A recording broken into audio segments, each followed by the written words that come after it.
इस चित्र को देखिए, इसे आप पहचानते हैं या भूल गए?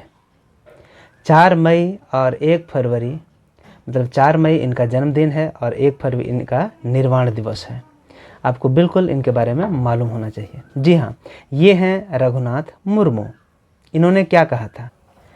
ये हैं ओल चिकी लिपि के आविष्कारकर्ता। इन्होंने बनाई थी ओल चिकी लिपि या ओल लिपि। उन्होंने कहा, ऐसा नहीं है कि किसी भाषा की अपनी लिपि ही उसके विकास का पैमाना तय करती है, लेकिन ऐसा ज़रूर है कि जिस भाषा की लिपि अपनी रही है, वैसी भाषाएं संभाग और सरहदों को पार करने में बिल्कुल समय नहीं लगाती। पंडित रघुनाथ मुर्मू का जन्म 5 मई 1905 ईस्वी को उड़ीसा में हुआ था। उन्होंने 20 वर्ष की उम्र में ही ओल चिकी लिपि का आविष्कार किया था। ओल चिकी लिपि को ओल चमेट, ओल सिक्की या संथाली वर्णमाला भी कहा जाता है। रघुनाथ मुर्मू जी का जन्म 4 मई 1905 ईस्वी को हुआ और इनका निर्वाण जो है 1 फरवरी 1982 को हुआ था। 1941 ईस्वी में जब रघुनाथ मुर्मू ने ओल चिकी या ओल लिपि जो भी बोले उसका आविष्कार किया और उसी में अपने नाटकों की रचना की, तब से आज तक वे एक बड़े सांस्कृतिक नेता और संताली के सामाजिक सांस्कृतिक एकता के प्रतीक रहे हैं। उन्होंने कहा, अगर आप अपनी भाषा, संस्कृति, लिपि और धर्म भूल जाएंगे तो आपका अस्तित्व भी खत्म हो जाएगा। उन्होंने 1977 में झाड़ग्राम के बेता कुंदरी डाही ग्राम में एक संताली विश्वविद्यालय का शिलान्यास किया था।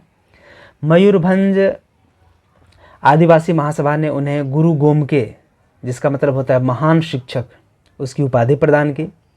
रांची के धुमकुरिया ने आदिवासी साहित्य में उनके योगदान के लिए उन्हें डी लिट प्रदान किया गया।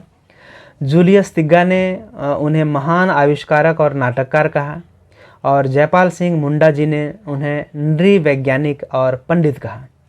चारूलाल मुखर्जी की बात करें तो उन्होंने उन्हें संतालियों का धार्मिक नेता कहकर संबोधित किया और प्रोफेसर मार्टिन उराम ने अपनी पुस्तक the Santal, a tribe in search of the great tradition, इस बुक में ओल चिकी की प्रशंसा करते हुए उन्हें संथालियों का महान गुरु कहकर संबोधित किया। संताल समाज के लोग अपनी तस्वीर अपने घरों में इनकी लगाते हैं और उनकी पूजा तक की जाती है। ये एक बड़ी चीज़ है संताल में। 1941 में जब रघुनाथ मुर्मू जी ने ओल चिकी का आविष्कार किया तो ये एक बहुत बड़ी बात थी। तो ओल चिकी लिपि के आविष्कारकर्ता के रूप में इनको हम आज याद करते हैं। तो इनका हमें आभारी होना चाहिए, इनका ऋणी रहना चाहिए।